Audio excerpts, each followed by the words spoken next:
யூகேனுடைய அரசாங்கம் அறிவித்திருக்கக்கூடிய இந்த ஐஎல்ஆர் ரிஃபார்ம்ஸையும் தாண்டி கியா ஒர்க்கர்ஸாக இருப்பவர்கள் கியா ஹோம்களில் வேலை செய்கிறவங்களுக்கு புதிய பல திட்டங்களை அறிமுகப்படுத்துவதற்கு பிரித்தானிய பிரதமர் ஆண்டி பர்னாம் தீர்மானித்திருப்பதாக அவரே ஊடகங்களுக்கு ஒரு பேட்டி கொடுத்திருக்கிறார்.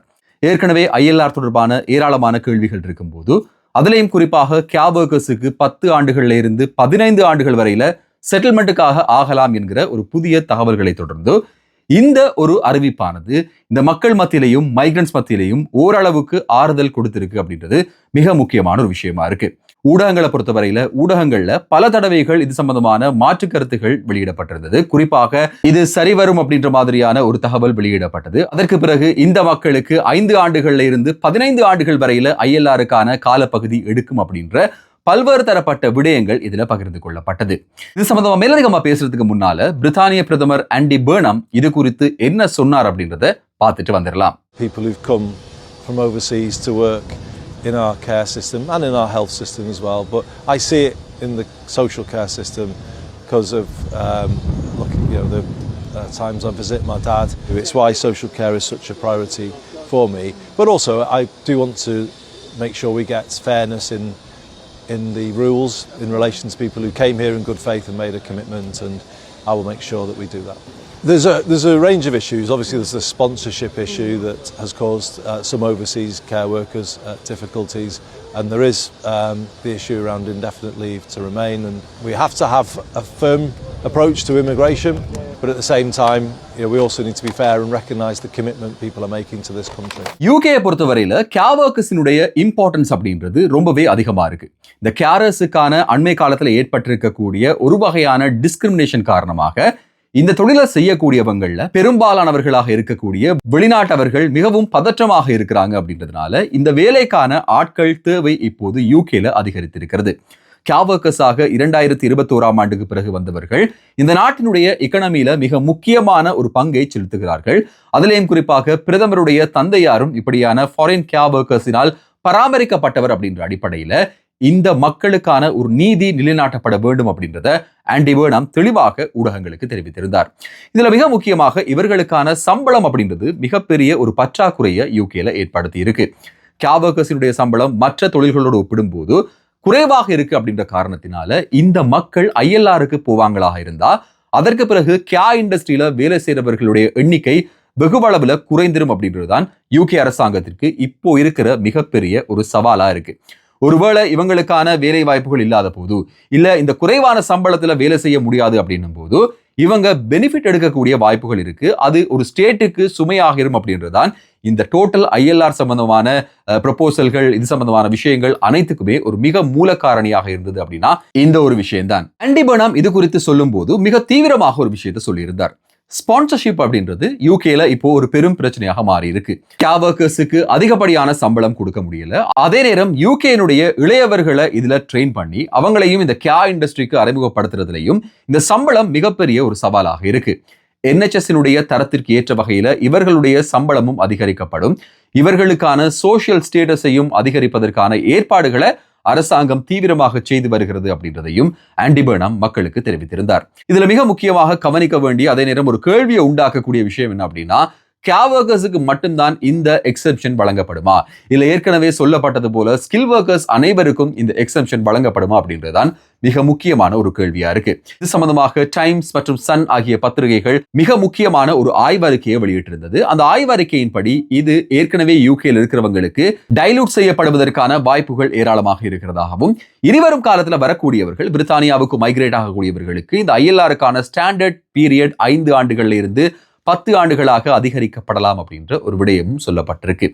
இன்னும் குறிப்பாக இந்த இல்லீகல் மைக்ரேஷன் அப்படின்றத யூகேனுடைய அரசாங்கம் ஓரளவுக்கு இல்ல ரொம்பவே அதிகமாக கட்டுப்படுத்தி விட்டார்கள் அப்படின்ற ஒரு சந்தோஷமான செய்தியும் இப்போது வெளியிடப்பட்டிருக்கிறது. குறிப்பாக ஆண்டி பர்னாம் பிரதமராக வந்ததற்கு பிறகு இன்னும் அதிக அளவுல இப்போது இல்லீகல் மைக்ரேஷன் அப்படின்றது ட்ராக் டவுன் செய்யப்பட்டிருக்கு. இந்த ஆட்கடத்தல்காரர்கள் தேடப்பட்டு இவர்கள் குறிவைக்கப்பட்டு ஆட்கடத்தல் செய்பவர்கள் ஏராளமானவர்கள் கைது செய்யப்பட்டிருக்காங்க. அதிலேயும் குறிப்பாக ECHR-உடன் இணைந்து இந்த சட்டவிரோதமாக பிரித்தானியாவுக்குள் வருபவர்கள் நாடு கடத்தப்படுவதற்கு எதிராக இருக்கக்கூடிய அனைத்து சட்ட ரீதியான ஓட்டைகளும் அடைக்கப்படும் அப்படின்ற ஒரு தகவலும் பிரித்தானிய அரசாங்கத்தால் வெளியிடப்பட்டிருக்கிறது. இதுவரை காலமும் இல்லாத வகையில் இப்போ இந்த இல்லீகல் மைக்ரேஷன் மிகவும் அதிகப்படியாக கட்டுப்படுத்தப்பட்டிருக்கு. இதன் காரணமாக யூகே ஒரு அட்ராக்டிவான இடமாக மாறவில்லை அப்படின்றது மிக முக்கியமான ஒரு விஷயம். சட்டவிரோதமாக யூகே குடிவாரவங்களுக்கு வீடுகள் கொடுப்பதுதான் யூகே ஒரு அட்ராக்டிவ் பிளேஸாக மாற்றுகிறது அப்படின்ற ஒரு குற்றச்சாட்டு நீண்ட காலமாக பிரித்தானியாவில் இருந்து வந்தது. இந்த சட்டவிரோதமாக பிரித்தானியாவுக்குள் வருபவர்களுக்கு வீடுகள் வழங்காம இவங்களை ஆர்மி முகாம்கள்ல, அதாவது ராணுவ முகாம்கள்ல தடுத்து வைக்கிறதுக்கான யோசனைகள் இப்போ முன்வைக்கப்பட்டிருக்கு. இந்த யோசனைக்கு மிக முக்கியமாக ECHR சட்டக்கோவையில சில பிரச்சனைகள் இருக்கு. அந்த சட்டத்தின் அடிப்படையில் இதை செய்ய முடியுமா அப்படின்றது குறித்து யூகேனுடைய அரசாங்கம் இப்போ ஆராய்ச்சி செய்து வருது. இந்த ஆராய்வுல ECHR மிக தீர்மானமான ஒரு முடிவை யூகே அரசாங்கம் எடுக்குமாக இருந்தால், சட்டவிரோதமாக பிரித்தானியாவுக்குள் வருபவர்களுக்கு புகலிடம் வழங்குவோம், ஆனால் அவர்களுக்கான வீடுகள் வழங்க மாட்டோம், அவங்களுக்கான ஒர்க் பெர்மிட்ஸ் வழங்கப்படுவதற்கான வாய்ப்புகள் இருக்கிறதாகவும், இது யூகேக்கு வரக்கூடிய சட்டவிரோத குடியேற்றவாசிகளை இன்னும் பாதியாக குறைக்கும் அப்படின்ற மிக முக்கியமான ஒரு தகவலும் வெளியிடப்படுகிறது. ஆகஸ்ட் மாதம் 1ஆம் தேதி முதல் மாத இறுதி வரை பிரித்தானியாவில் 15 வயதிற்கு குறைந்தவர்கள் பஸ்களில் இலவசமாக பயணிக்கலாம் என்கிற ஒரு சட்டம் வந்திருக்கு. மிக முக்கியமாக அதிகரித்திருக்கக்கூடிய வாழ்க்கை சுமையை கட்டுப்படுத்துறதுக்காக இந்த ஒரு தீர்மானம் கொடுக்கப்பட்டிருக்கிறதாகவும், இதுவரையில 5 வயதுக்கு குறைந்தவர்கள் இலவசமாக பயணம் செய்யலாம், 66 வயதிற்கு மேற்பட்டவர்களும் யூகேல இலவசமாக பயணம் செய்யலாம்.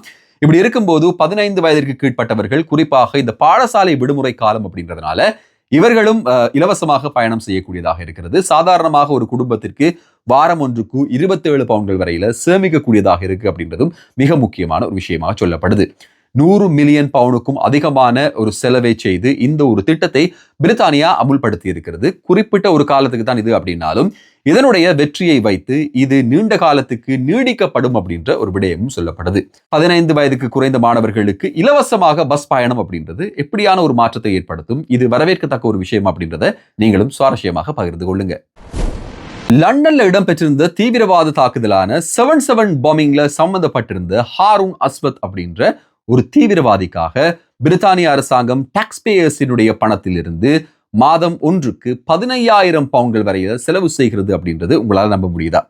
ஒரு தீவிரவாதியாக கைது செய்யப்பட்டவர், அதற்கு பிறகு அவருக்கு மனநலம் பாதிக்கப்பட்டிருக்கு அப்படின்ற காரணத்தினால இவர் ஒரு மனநல காப்பகத்துக்கு அனுப்பப்பட்டு அந்த காப்பகத்துல மாதம் ஒன்றுக்கு இவருடைய பராமரிப்புக்காக 15,000 பவுண்ட்கள் வரையில செலவு செய்யப்படுவதாக ஒரு அறிக்கை வெளியிடப்பட்டிருக்கு.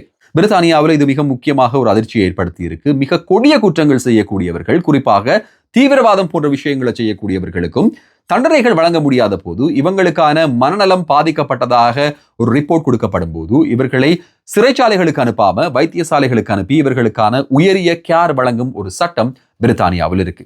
இந்த சட்டத்தின் அடிப்படையில மிக கொடுமையான ஒரு தாக்குதலாக பிரித்தானியாவினுடைய வரலாற்றில் பதியப்பட்ட ஒரு தாக்குதலை நிகழ்த்தி இருக்கக்கூடிய ஒரு தீவிரவாதிக்கும் இந்த ஒரு கேர் கிடைக்கிறது.